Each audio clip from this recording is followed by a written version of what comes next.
Hello everyone, this is Kriti Sharma from Arya College of Engineering and IT, Kukas, Jaipur. Today we are going to discuss the topic process of performance evaluation from the subject Performance Management and Retention Strategies, MBA 4th semester. So, uh, when the performance evaluation process is supposed to conduct in the organization and how to conduct this overall process. So, the following are the steps to create a performance evaluation plan. These are, first of all, to develop the performance standards, setting goals and objectives. The third one is data collection. Next is performance appraisal interviews. And next is future goals and objectives. Follow up rewarding performance and performance evaluation report.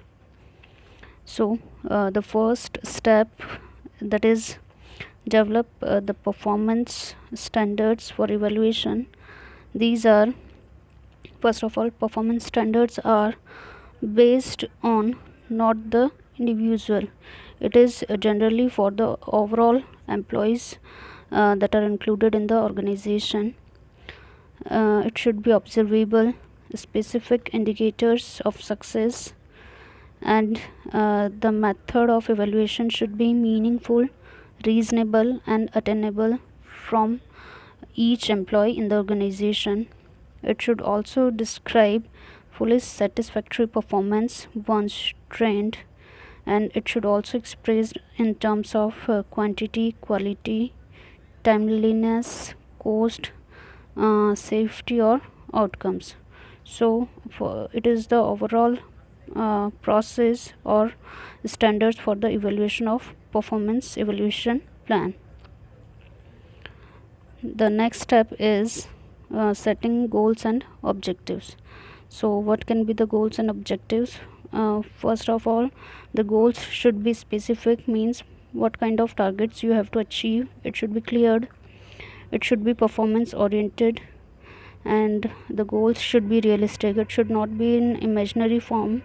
It should be realistic and practicable in the real life, and it should be observable by the managers or the supervisors in the organization. The next step is data collection. So, what are the different methods for the data collection? These can be through the personal observation by the supervisors or the managers of the particular department. The data collection can be in the form of reports, documentations, correspondence, etc.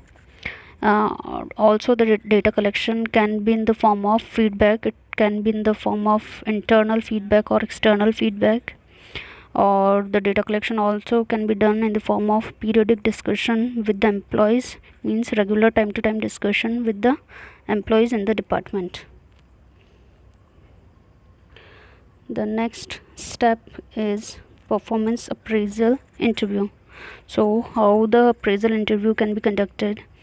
The review standards, documentation, and job description, as well as the performance appraisal form and various ratings. It should be documented in the particular format. Write the appraisal, that is, complete the performance appraisal form, and know the person's record thoroughly. What kind of his past achievements, what kind of his strengths and weakness, and also prepare the employee in the advance for the interview process. Next, what can be the guidelines for conducting the interviews? So, the guidelines can be to establish a friendly, helpful, purposeful tone, the outline of the discussion, and it should be in easy and comfort zone or comfort tone. Ask for the subordinates' opinions of his or her performance since the last appraisal. So it should be asked from the employee's subordinates about his performance in the past. Also recognize the staff contribution to the organization, and be ready to suggest specific developmental activities that are suitable to each employee's needs. Also, to make sure that the session is truly a discussion. It should not be in argued form. It should be a common discussion with the employees and the managers. Continue with this. The list of disagreements disagreements can be in the form of, if possible, disagreements should be resolved before the end of the interviews. If some kind of disagreements between the supervisor and the employee, so it should be resolved before ending the process of interview. Also, to make certain that your employee fully understand your appraisal of their performance. Also discuss the future as well as the past, and plan with the employee specific changes in performance or specific developmental activities that will allow fuller use of the potential. At the end of the discussion, on a positive note, future improvement, what kind of future improvements can be made to the employees, and it should be in the improvement format, and document the conclusion. Next, it is the future goals and objectives. At the end of the interview, the employer should allow some time to create a developmental plan. The employer should record specific goals, targets, or benchmarks that the employee will attempt to achieve. Means what kind of goals he or targets he have to achieve in a specific time. Both the employer and employee should agree on the steps to be taken to achieve these targets. So the employer and employee both have to provide their 100% for the to achieve the targets.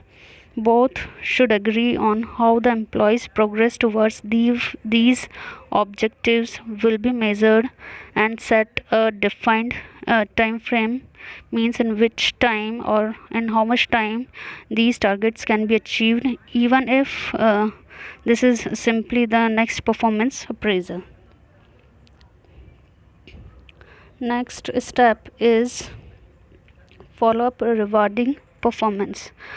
Follow-up means more than simply conducting regular formal performance reviews once a year. If employers review employees and provide feedback as part of everyday management, both employers and the employee will learn much about their strength, weakness, and how employers would prefer the job to be done.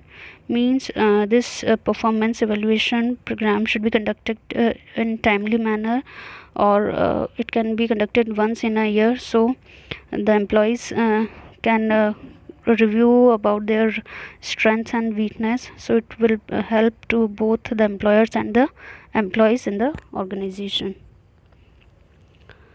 The next step is the performance evaluation report.